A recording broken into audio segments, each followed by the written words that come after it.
All glories to Simul devotees. All glories to Simul devotees. All glories to Shri Guru and Guranga. All glories to Divine Srila Prabhupada की। तो आप सभी भक्तों का स्वागत भागवतम कक्षा में। और हम श्रीमद् भागवत महापुराण पढ़ रहे हैं, इसका दूसरा स्कंद और दूसरे स्कंद का तीसरा अध्याय। अध्याय का नाम है शुद्ध भक्तिमय सेवा और हृदय परिवर्तन। तो इस प्रकार से सुखदेव गोस्वामी स्टार्ट कर रहे हैं। श्री सुक उवाच एवमेतन्निगदितं पृष्टवान् यद्भवान् मम नृणाम्यन्म्रियमाणानां मनुष्येषु मनीषिणाम्। श्रीसुक उवाच एवमेतन्निगदितं पृष्टवान् यद्भवान् मम नृणाम्यन्म्रियमाणानां मनुष्येषु मनीषिणाम्। श्रीसुक उवाच एवमेतन्निगदितं पृष्टवान् यद्भवान् मम नृणाम्यन्म्रियमाणानां मनुष्येषु मनीषिणाम्। हरे कृष्ण। हरे कृष्ण प्रभु जी। श्री शुकावाच एवमेतन्निगदितं पृष्टवान् यद्भावा मां निपण्यं यन्माणानां मनुष्येषु मनीषिणाम्। और कोई बात? हरे कृष्ण जी, धन्यवाद, प्रणाम प्रभु जी। Recording in progress. एवमेतन्निगदितं पृष्यमाण यथा भवान् मम निर्णाम यतः निर्यामनामा मनुष्येण मनीष्याणम्। हरे कृष्ण प्रभु जी, धन्यवाद।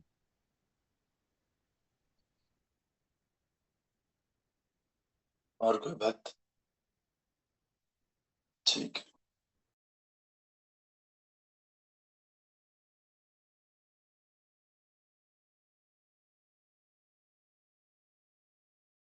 हाँ, तो कल हमने पिछला अध्याय पढ़ा था और पिछले अध्याय का श्लोक हमने देखा कि जो लोग भगवान श्री कृष्ण की अमृत तुल्य कथा को भर भर करके पीते हैं, वे भौतिक भोग के नाम से दूषित इस जीवन के उद्देश्य को पवित्र कर लेते। हमारे जीवन का उद्देश्य वैसे तो भगवान की प्राप्ति है, लेकिन हमने जीवन की उद्देश्य को कुछ और बना दिया है, बहुत दूषित उद्देश्य बना दिया है। तो कह रहे हैं जब हम भगवान की कथा का पान करते हैं, वो भी भर भर करके पान करते हैं, तो ये जो दूषित जीवन उद्देश्य है ये पवित्र हो जाता है। और इस प्रकार पूर्ण पुरुषोत्तम भगवान श्री कृष्ण के चरण कमलों में उनके भगवान के धाम वापस हम लोग चले जाते हैं भगवान की कथा के माध्यम से। तो इसका थोड़ा सा तात्पर्य रह गया था कल, प्रभुपाद जी इसके तात्पर्य में बता रहे हैं। भगवान के शुद्ध भक्त के लिए भगवान के नाम, यश, गुण, पार्षद आदि से संबंधित कोई भी कथा आनंददायक होती है।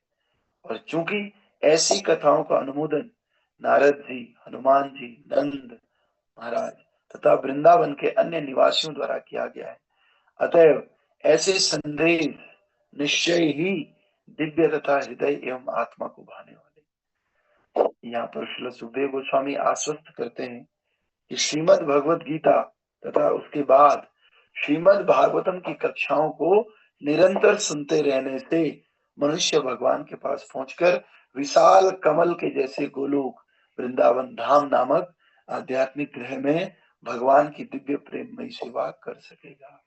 तो विशाल कमल की तरह भगवान का धाम, कमल की पंखुड़ियां अलग अलग वैकुंठ है और उन वैकुंठ के बीच में जो कमल का एक डंडी होती है वो वृंदावन धाम है, गोलोक वृंदावन धाम। तो भगवान की कथाओं को सुनते रहने से और इस प्रकार से क्लास में आते रहने से हम भगवान के इस विशाल गोलोक वृंदावन धाम में जा सकते हैं। और भगवान की लोक में बताई गई भक्ति योग की विधि को प्रत्यक्ष स्वीकार कर लेने से, अर्थात भगवान की दिव्य कथा के पर्याप्त श्रवण का चिंतन किए बिना मनुष्य का भौतिक कलमश प्रत्यक्ष रूप से दूर हो जाता है। तो लगातार जब भगवान की कथा ऐसे सुनते रहते हैं तो जो व्यक्ति के अंदर भौतिक कलमश है, अंग्रेजी में बोले तो कंटेमिनेशन है, पॉल्यूशन है, वो पॉल्यूशन धीरे धीरे खत्म हो जाता है, दूर हो जाता है। और यदि अभ्यास करता, भक्ति योग का अभ्यास करने से भौतिक कलमश से शुद्ध नहीं हो पाता तो उसे छद्म भक्त समझना चाहिए। प्रभुपाद जी शब्द कह रहे हैं, दो बातें, भगवान की कथा अगर आप सिंसियरली सुनते हो तो आपके जीवन में परिवर्तन आता है, और प्रभुपाद कह रहे हैं अगर परिवर्तन नहीं आता है तो आप समझ लीजिए वो भक्त पाखंडी है, वो बस भक्त होने का पाखंड कर रहा है, समझ रहे? जैसे किसी ने नशे की दवाई खाई या नींद की दवाई खाई और उसे नींद ही नहीं आ रहा, ऐसे नहीं हो सकता। उसने बस खाने की एक्टिंग करी, दवाई दवाई उसके अंदर गई नहीं, क्योंकि दवाई जैसे जाएगी वैसे उसे नींद आएगी, तो दवाई उसके अंदर नहीं गई, इसलिए उसको नींद आ नहीं रही, उसने बस नाटक किया ऐसे दिखाने के लिए। ऐसे ही अगर भक्ति का असर किसी पे नहीं पड़ रहा है, इसका मतलब वो बस, प्रभुपाद बता रहे हैं कि उसे छद्म भक्त समझना चाहिए, उसे ये समझना चाहिए कि नहीं, भक्ति पे डाउट नहीं करना चाहिए, भक्ति तो बहुत पावरफुल तरीका है भगवान को प्राप्त करने का, जीवन को बदलने का।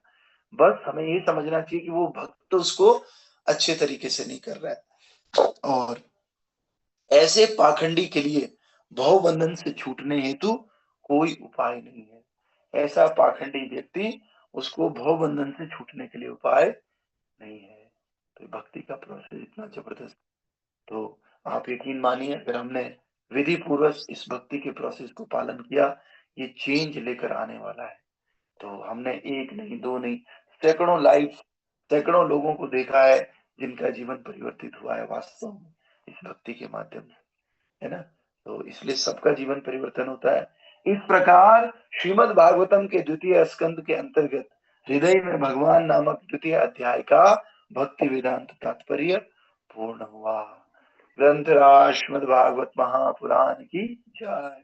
तो हमने दूसरा अध्याय भी इसका खत्म कर दिया, दूसरे स्कंद का पहला अध्याय खत्म, दूसरा अध्याय भी खत्म। तो अब हम तीसरा अध्याय इसका आज शुरू कर रहे हैं, जो कि श्लोक मैंने आपको बता दिया, और उसका अर्थ इस प्रकार से।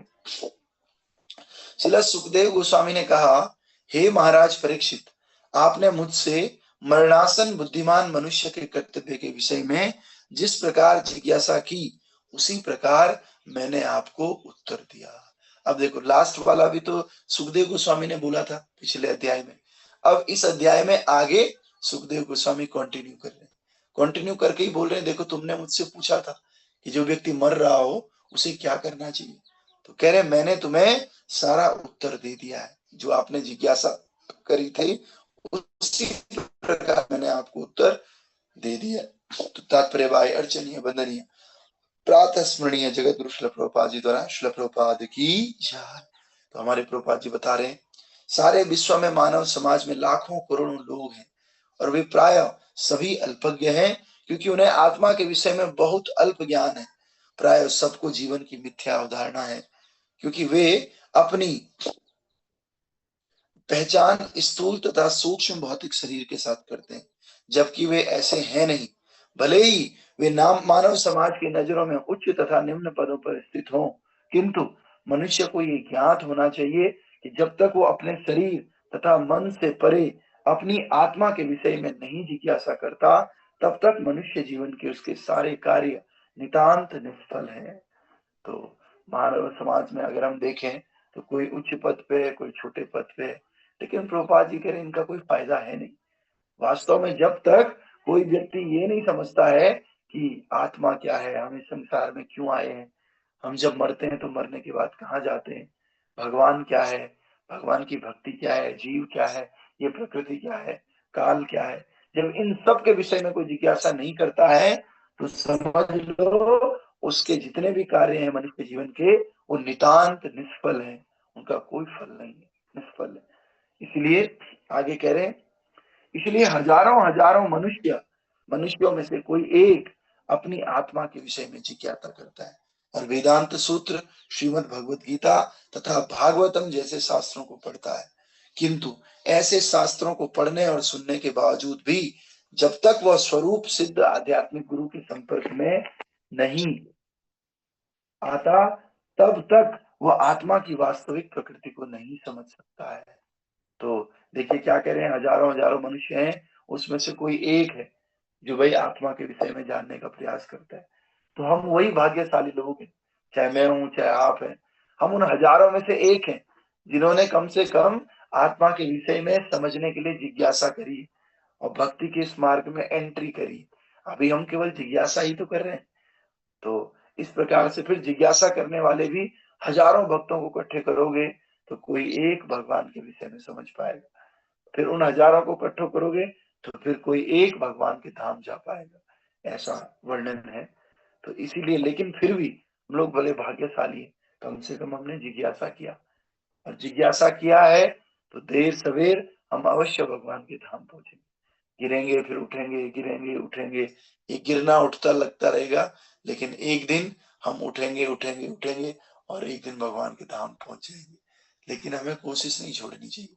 उस खरगोश की तरह भले ही चाल हमारी धीमी हो, लेकिन हमें चलते रहना चाहिए, चलते रहना चाहिए, चलते रहना चाहिए बस।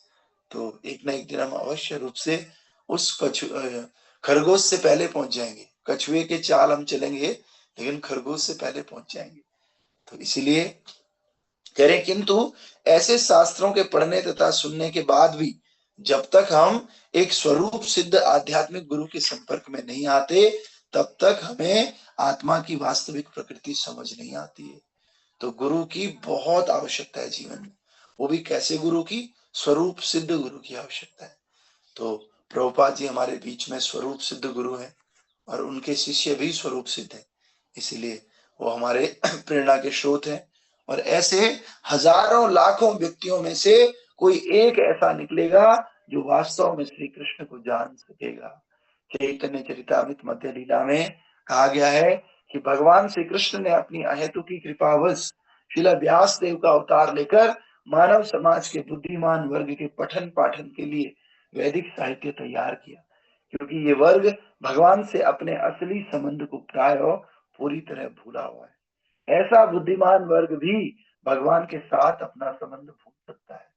आपने सुना होगा, विद्वान अपि कर्षति, विद्वान व्यक्ति भी भगवान के साथ संबंध को भूल सकता है। विद्वान व्यक्ति भी माया में पड़ सकता है, और मेरी मानो तो विद्वान व्यक्ति ज्यादा माया में पड़ता है बाकी और जो साधारण लोग हैं वो कम माया में पड़ते हैं। इसलिए कह रहे हैं, शास्त्रों का निर्माण इसीलिए किया गया है कि जो विद्वान व्यक्ति हैं इनको पढ़ करके थोड़ा अपने जीवन को बचा सके। नहीं तो इनको नहीं पढ़ेंगे तो किसको पढ़ेंगे, उल्टी सुल्टी चीजों में अपनी विद्वता को नाश करेंगे और खुद भी नरक में जाएंगे और पूरे समाज को भी नरक में लेकर जाएंगे, क्योंकि समाज उनका अनुसरण करता है जो विद्वान होते हैं। तो विद्वान व्यक्तियों को अवश्य रूप से शास्त्र पढ़ना चाहिए। तो अतएव संपूर्ण भक्ति योग की प्रक्रिया भूले हुए संबंध को पुनः जागृत करने के लिए ये सारा सिस्टम, चाहे हम क्लास कर रहे हो, जप कर रहे हो, आरती कीर्तन कर रहे हो, इसका एक ही उद्देश्य है कि हम भगवान के साथ अपने संबंध को भूल गए, इस संबंध को दोबारा वापस लाना। दूसरा इसका कोई उद्देश्य नहीं। अतः ये पुनर्जागरण केवल मनुष्य जीवन में संभव है, जो 84 लाख योनियों का चक्र पूरा होने पर ही मिलता है। बुद्धिमान मनुष्य वर्ग के मनुष्यों को इस अवसर का लाभ उठाना चाहिए। अगर हम अपने आप को बुद्धिमान मानते हैं तो हमें समझना चाहिए कि 84 लाख योनियां बीत गई और उसमें से बड़ी मुश्किल से ये मनुष्य जीवन मिला है, और इस मनुष्य जीवन का अवसर हमें उठाना चाहिए, इस प्रकार से फायदा उठाना चाहिए इस प्रकार। और चूंकि सारे मनुष्य बुद्धिमान नहीं होते, अतएव मनुष्य जीवन की महत्ता सदैव ठीक से समझ में नहीं आती। यहाँ पर मनीषिणाम अर्थात बुद्धिमान का विशेष प्रयोग हुआ है। महाराज परीक्षित जैसे मनीषिणाम को भगवान श्री कृष्ण के चरण कमल ग्रहण करने चाहिए तथा श्री भगवान के पवित्र नाम तथा उनकी लीलाओं के श्रवण कीर्तन आदि में अपने आप को लगाना चाहिए, क्योंकि ये सभी हरि कथामृत है। ये कृत्य मरणासन व्यक्ति के लिए विशेष रूप से संस्तुत है। तो बोल दिया प्रभुपाद जी ने कि अगर भाई हम लोग बुद्धिमान हैं तो बुद्धिमान मनुष्य को क्या करना चाहिए भैया? बुद्धिमान मनुष्य को भगवान की कथा का और उनके नाम का श्रवण कीर्तन करना चाहिए। और अगर हम अपने आप को बुद्धिमान समझते हैं तो हमको ये करना चाहिए। बुद्धिमान नहीं समझते हैं तो भाई क्या कर सकते हैं, है ना? तो इस प्रकार से, और ये बता रहे हैं मरणासन व्यक्ति के लिए विशेष रूप से ऐसा करना चाहिए। मरणासन मतलब जो मरने वाला है। तो हम में से कितने लोग हैं जो यहीं रहने वाले हैं, जो मरने वाले नहीं है? हम सब लोग मरणासन व्यक्ति हैं। कई बार लोग बोलते हैं अरे क्या अभी जमाने में हरे कृष्णा कर रहे हैं, अभी तो बुढ़ापा नहीं आया, जब बुढ़ापा आएगा तो ऐसा कर लेना, है ना? तो उम्र तुम्हारी अभी नहीं। अरे किसको क्या पता कौन कब जाएगा। और वैसे भी हम हर रोज मर रहे हैं। 120 दिन बाद तुम्हारा खून भी चेंज हो जाता है और हमारे शरीर में जितनी सेल्स है वो सारी सेल्स डिस्ट्रॉय होती जा रही है, एक सेल धीरे धीरे एक टिश्यू, और हम हर दिन मर रहे हैं, हर दिन हम मर रहे हैं, हमारी उम्र कम हो रही है। तो हम सब लोग मरणासन है, मरने वाले लोग हैं। इसलिए हम सब के लिए विशेष रूप से ये भगवान का श्रवण और कीर्तन उपयोगी है। इसलिए हमको पहली बात तो ये समझना चाहिए कि हम सब मरणासन है।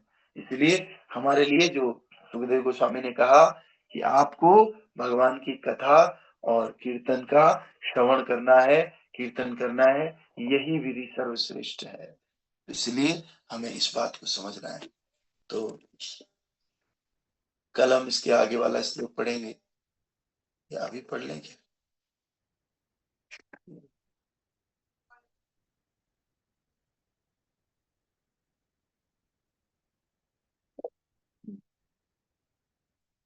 तो इसको भी थोड़ा बहुत पढ़ लेते हैं ताकि कल हमारा काम आसान हो जाए। तो ये श्लोक संख्या 2, 3, 4, 5 और 6 ये सब एक साथ है ना? 7 भी सब एक साथ। इसको पढ़ लेते हैं।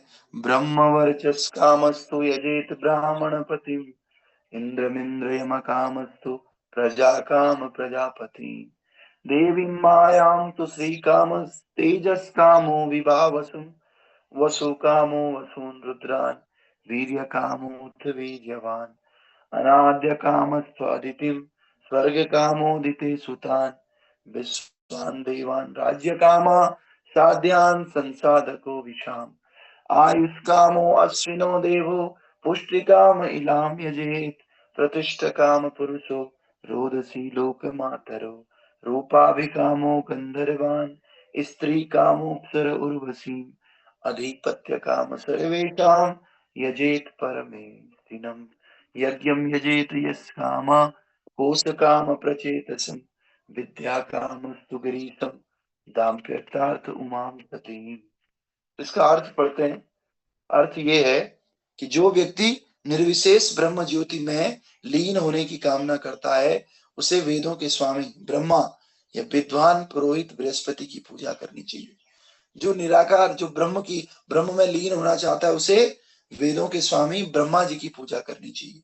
जो प्रबल काम शक्ति का उत्सुक हो उसे स्वर्ग के राजा इंद्र की, और अच्छी संतान का इच्छुक हो तो उसे प्रजापतियों की पूजा करनी चाहिए। ऐसा शास्त्र बता रहा है। प्रभुपाद जी इसको और अच्छे से समझाएंगे, हम तो ट्रांसलेशन समझ पा रहे हैं। तो ट्रांसलेशन जैसा कह रहा है वैसे मैं आपको बता रहा हूँ। ट्रांसलेशन कहता है कि भैया अगर आपके अंदर बहुत काम शक्ति है, काम की इच्छा है, तो आपको क्या कर रहे हैं? इंद्र की पूजा करनी है, स्वर्ग के राजा की। और अगर आप अच्छी संतान चाहते हैं तो उसके लिए आपको प्रजापतियों की पूजा करना है। और जो अच्छे भाग्य का आकांक्षी हो उसे भौतिक जगत की अधिक शिक्षा दुर्गा देवी की पूजा करनी चाहिए। जिसको अपना अच्छा भाग्य चाहिए उसे दुर्गा देवी की पूजा करनी चाहिए। जो अत्यंत शक्तिशाली बनना चाहता है उसे अग्नि की, और जो केवल धन की इच्छा करता है उसे वसुओं की पूजा करते हैं। 12 आदित्य हैं और 24 वसु हैं, आपने सुना होगा, है ना? तो 24 वसुओं की पूजा उसको करनी चाहिए। यदि कोई महान वीर बनना चाहता है तो उसे शिवजी के रुद्र अवतारों की पूजा करनी चाहिए। और जो प्रचुर मात्रा में अन्न की राशि चाहता है उसे अदिति की पूजा करनी चाहिए। जो स्वर्ग लोक की कामना करे उसे अदिति के पुत्रों की पूजा करनी चाहिए। अदिति के पुत्र कौन है? देवता। जो देवताओं की पूजा करता है वो स्वर्ग को जाता है, क्योंकि देवता लोग स्वर्ग में रहते हैं। इसीलिए जो व्यक्ति सांसारिक राज्य चाहता है उसे विश्व देव की, और जो जनता में लोकप्रियता का इच्छुक, जिसे फेम चाहिए, उसे साध्य देव की पूजा करनी है। अब आपको फेम चाहिए, संसार की राजा बनना है, तो आप ऐसा कर लो। तो आगे कह रहे हैं जो दीर्घ आयु की कामना करता है उसे अश्विनी कुमारों की पूजा करनी चाहिए, और जो पुष्ट शरीर चाहता है उसे पृथ्वी की पूजा करनी चाहिए। जो चाहता है मेरा शरीर खूब पुष्ट हो, उसे पृथ्वी की पूजा करनी चाहिए। जो अपनी नौकरी के स्थायित्व की कामना करता है उसे क्षितिज तथा पृथ्वी दोनों की सम्मिलित पूजा करनी चाहिए। जो नौकरी चाहता है, भाई मैं डायरेक्टर बना रहा हूँ, मैं ये फलाना प्रेसिडेंट बना रहा हूँ, तो उसे इनकी पूजा करनी चाहिए। जो सुंदर बनना चाहता है उसे गंधर्व लोक के सुंदर निवासियों की, और जो अच्छी पत्नी चाहता है उसे अप्सराओं की पूजा करनी चाहिए।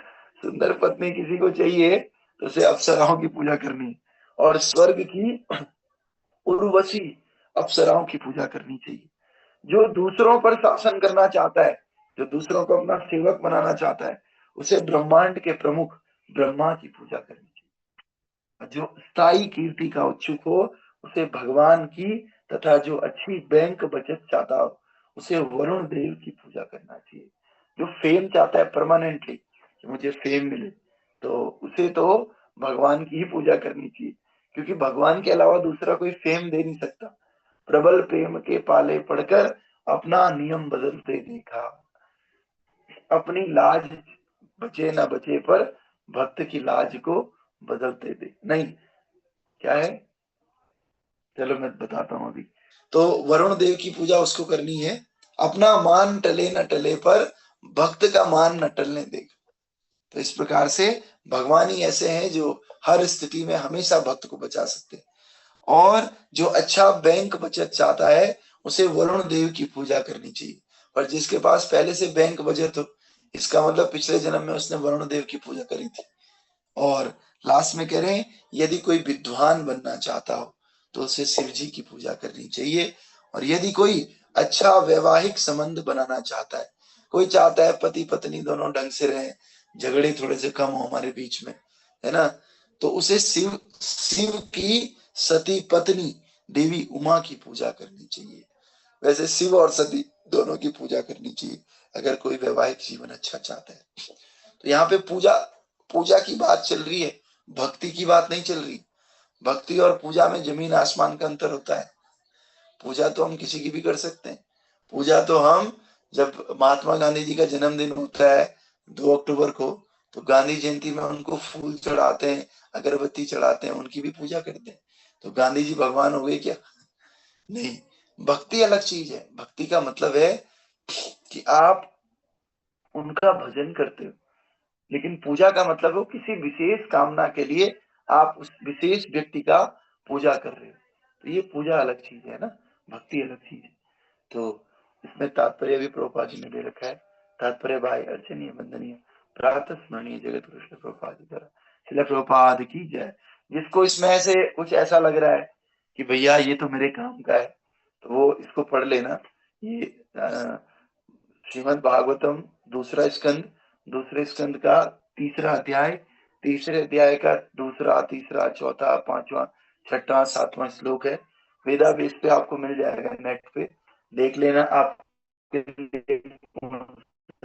बढ़िया है, सुंदर स्त्री वाला है या बैंक बचत वाला है या कौन सा वाला आपके पास नौकरी वाला है, तो वो काम आप कर लेना, आपको मिल जाएगा, है ना। तो ऐसा नहीं है, थोड़ा बहुत किया जा सकता है।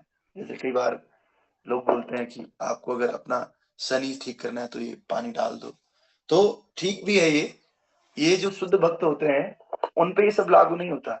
लेकिन अगर अभी हमारी उतनी भक्ति में प्रगति नहीं हुई है और हम चाहते हैं कि वैवाहिक संबंध अच्छा रहे, तो चलो जी उमा जी की पूजा कर दो।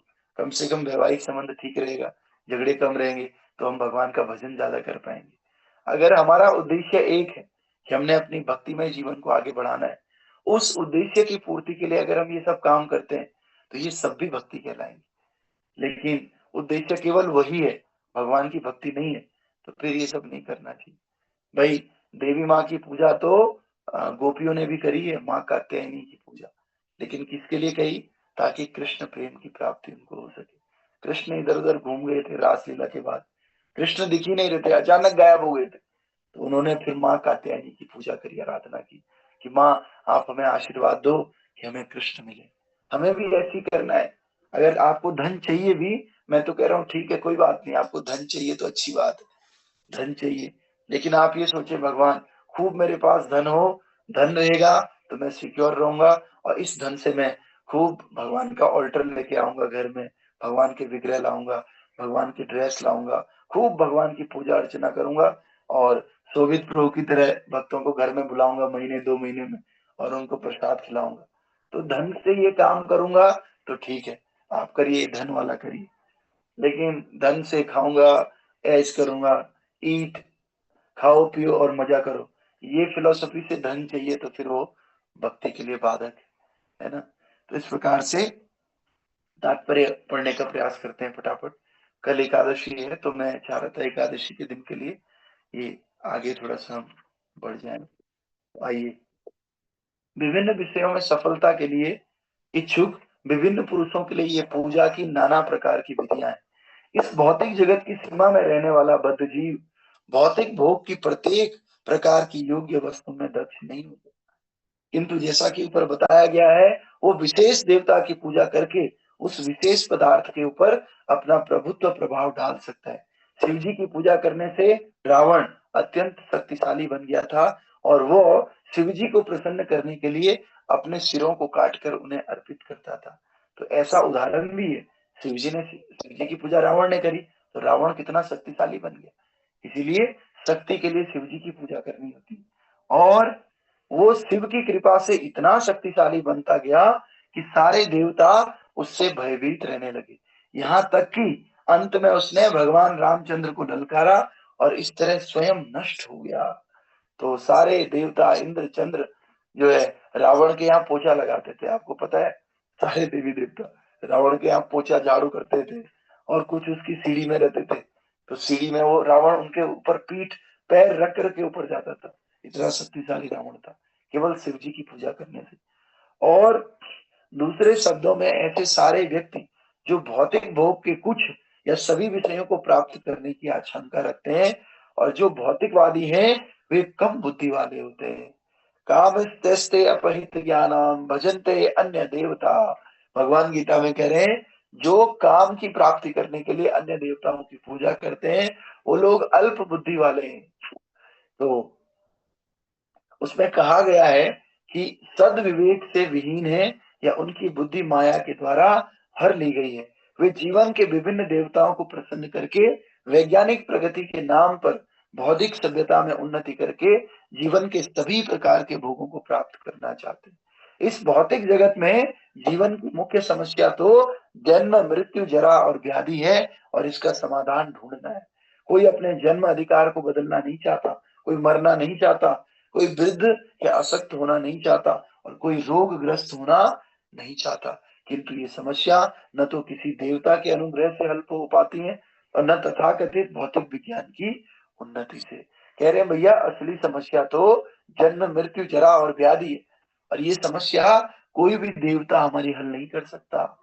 जब हम साइंस में प्रगति कर जाएंगे ना, बड़े बड़े हॉस्पिटल बना देंगे, हॉस्पिटल बनने से जन्म कम नहीं होते, मृत्यु खत्म नहीं हो जाती हॉस्पिटल से और रोग बल्कि और ज्यादा बढ़ते हैं हॉस्पिटल होने से।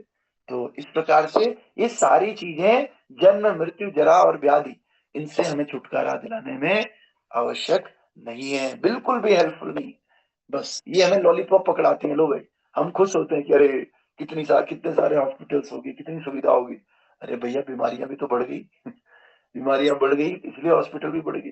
तो क्या बीमारियों को जड़ से हटा पाए, क्या बुढ़ापे को जड़ से हटा पाए, क्या मृत्यु को रोक पाए साइंटिफिक प्रगति से, क्या अब लोगों का जन्म होना बंद हो गया है? नहीं, ये समस्या जैसे की तैसे बनी हुई है बल्कि और ज्यादा बढ़ रही है समय के साथ। तो इसीलिए और ये कोई देवता अगर आपको बोल दे कि भैया तुम मेरी पूजा करो और मैं तुम्हें वरदान देता हूं, तुम्हें मौत नहीं आएगी, तुम्हें बुढ़ापा नहीं आएगा, कोई देवता की पूजा करने से ऐसा नहीं हो सकता, है ना। इसीलिए ये परमानेंट सॉल्यूशन नहीं है। किंतु श्रीमद् भगवत गीता और भागवतम में ऐसे अल्पज्ञ व्यक्तियों का वर्णन सभी प्रकार के सद्विचारों से विहीन व्यक्तियों के रूप में है। श्रील सुखदेव गोस्वामी ने बताया कि जीवों की 84 लाख योनियों में से मनुष्य जीवन अत्यंत दुर्लभ है एवं मूल्यवान है। ऐसे दुर्लभ मनुष्यों में भी वे लोग और भी दुर्लभ हैं जो भौतिक समस्याओं के प्रति सचेत हो, यानी कि भक्त लोग और भी दुर्लभ हैं। और इनमें से भी ऐसे लोग अत्यंत दुर्लभ हैं जो भागवतम के महत्व से अवगत हैं। फिर ऐसे लोग बहुत ही डिफिकल्टी से मिलते हैं जो इस भागवतम की महिमा को समझते हैं और जिसमें भगवान तथा उनके शुद्ध भक्तों की कथाएं मिलती हैं। मृत्यु सबके लिए अनिवार्य है, चाहे वो बुद्धिमान हो या मूर्ख। लेकिन सुखदेव गोस्वामी ने महाराज परीक्षित को मनीषी कहकर संबोधित किया है। मनीषी का मतलब है कि वे अत्यधिक विकसित मन वाले पुरुष थे, क्योंकि उन्होंने मृत्यु निकट आने पर सारे भौतिक भोगों को छोड़ दिया था और श्रील सुखदेव गोस्वामी जैसे योग्य व्यक्ति से भगवान की कथाएं सुन करके उनके चरण कमलों में आत्मसमर्पण कर दिया था। लेकिन प्रयत्नशील पुरुषों द्वारा भौतिक भोग के लिए की जाने वाली आकांक्षाओं की भर्त्सना की गई है। ऐसी आकांक्षाएं पतित मानव समाज के लिए नशे के समान है। बुद्धिमान मनुष्यों को चाहिए कि वे इन आकांक्षाओं से बचें और इसके बदले भगवान के धाम वापस जाकर स्थायी जीवन को ढूंढने का प्रयत्न करें। अब देखो इस श्लोक में क्या लिखा हुआ है कि अच्छा पद चाहिए तो ये करो, ये चाहिए तो वो करो। प्रभुपाद जी इसको बिल्कुल खारिज कर रहे हैं। प्रभुपाद जी कह रहे हैं जो बुद्धिमान मनुष्य है उसको ये सब कामना नहीं करनी चाहिए, उसको चुपचाप भगवान की शरण में जाना चाहिए और भगवत धाम वापस जाकर के अस्थाई जीवन जीना चाहिए। क्योंकि ये सब मिल भी जाएगा ना अगर हमारे पास, ये सब अस्थाई रूप से रहने वाला नहीं है, क्योंकि मौत फिर भी आनी है। समझ रहे हैं? तो इसीलिए जो असली भक्त होगा, बुद्धिमान व्यक्ति होगा, वो इन सब को छोड़ करके केवल भगवान की शरण में जाएगा और ये सब उसके आगे पीछे डोलेंगे अगर उसने वास्तव में भगवान की शरण ग्रहण करी, है ना। तो हम सबको भगवान के धाम वापस जाना है। और एक बात मैंने बताई, अगर नहीं आपका दिल कर रहा है फिर भी इच्छा हो रही है तो थोड़ा उस इच्छा को मोल्ड कर दो, उस इच्छा को भगवान की शरण में लगा दो कि भगवान मेरा भी इतना इतना तो मेरा लेवल है नहीं, लेकिन प्रभु बस मैं आपसे जुड़ा रहना चाहता हूँ और मैं चाहता हूँ उसके लिए मेरे पास थोड़ा सा धन हो, मेरे पास थोड़ी सी ये शक्ति हो ताकि मैं आपका कीर्तन खूब कर सकूं। तो ये इच्छा का प्योरिफिकेशन आपने कर लिया, इच्छा का मॉडिफिकेशन कर लिया, ठीक है। ऐसा नहीं हो पा रहा तो इस विधि से कर लो, लेकिन भगवान को जीवन से, भगवान की कथा को जीवन से नहीं हटाना है। भगवान की कथा के इर्द गिर्द ही अपने जीवन को रखना है, ठीक है। धीरे धीरे हमारा प्योरिफिकेशन होगा, हमारी इच्छाओं का स्तर भी धीरे धीरे बदल जाएगा। यस प्रभु जी, हरे हाँ, हरे कृष्ण प्रभु जी। हरि बोल। प्रभु जी का अनाउंसमेंट था। तो कल जैसे कि आप सब लोग को पता है कि निर्जला एकादशी है, तो मैं और कपिल प्रभु एक प्रयास कर रहे हैं कि YouTube में हम लोग लाइव जाएंगे, उसके बाद एक जपा सेशन से। तो उसमें एक कहीं ना कहीं एक जपा सेशन स्लॉट्स में होगा, तो उस स्लॉट्स की टाइमिंग हम आपको भेज देंगे ग्रुप में, आप उसको ज्वाइन करें एंड